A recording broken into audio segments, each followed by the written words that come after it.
Hello, everyone. Um, I'm recording this on the evening of October 8th, 2003. This is some little over 24 hours after the terrorist group Hamas initiated its pogrom massacres against the Jewish people of southern Israel. In this brief intervention this evening, I would like to address mainly Lebanese Christians, actually, in particular, on social media, Lebanese Christians with incidentally, the historical literacy of toddlers who are bending over backwards to virtue signal their support of Hamas terrorists, uh, waging essentially a war of war crimes against Israeli civilians, not Israeli armed forces. Um, a little reminder to the toddlers among you: should Israel fall, a very unlikely prospect, but should Israel fall, you are next. First, the Sunday people. No, so first the Saturday people and then the Sunday people. And this is a famous or infamous slogan of the Muslim Brotherhood that you should be aware of. So grow up a bit and learn the meaning of first the Saturday people and then the Sunday people. Wake up, arm yourselves with lessons from history rather than regurgitating in a toddler's babble tendentious talking points of Muslim and Arabist demagogues, um, especially those about poor, oppressed, dispossessed Palestinians facing an Israeli bulldozer, and that terrorism is the only arm of the poor. They're not poor. The Palestinians, the Palestinian revolution is the richest revolution in the history of mankind. And Palestinians, by the way, the Palestinians that you're supporting, right, in favor of Hamas. Um, those Palestinians' road to quote unquote Palestine, whatever that is, that road goes through Jounieh and Tarshish and Bikfaya. So keep that in mind. And keep in mind also that in my book, at least, there's no road to Palestine. And if you're real friends to Palestinians, you should advise them to stop whining, put an end to their culture of death, and begin loving their children like the rest of decent humans do. Um, you should know also, and perhaps even remind them, that Israel came from nothing. For 2,000 years following Masada's fall, Jews have been exiled, have been despoiled, have been fleeced, abused, denuded, and dispossessed of home, homestead, property, and dignity. Um, Yet they did not go out on a rampage, killing people, killing innocent civilians.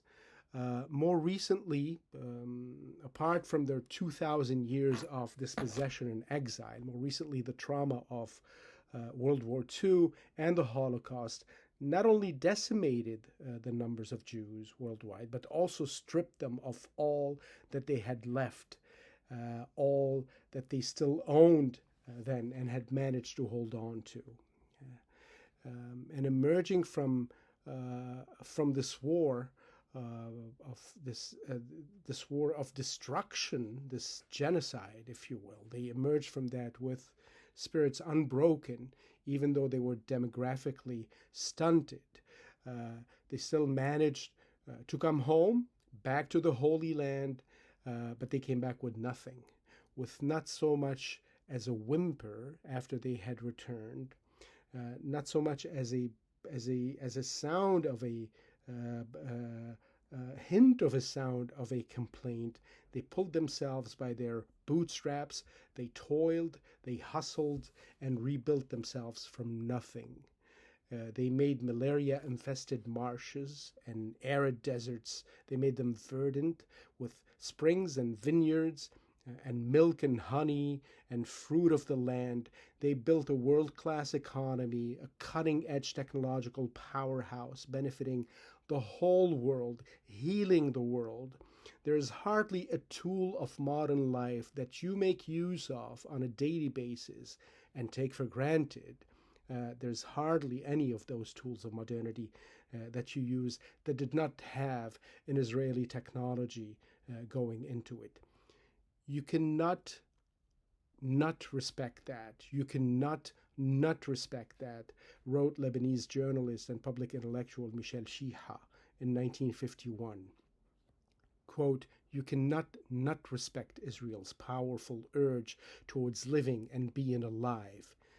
Barely a decade after World War II and its trauma, wrote Michel Chiha, Israel has generated worldwide material, intellectual, and moral wealth. Israel benefits from an unparalleled work ethic and an eagerness to work. Israel is imbued with a mystique, saturated with ambition and love of land and life.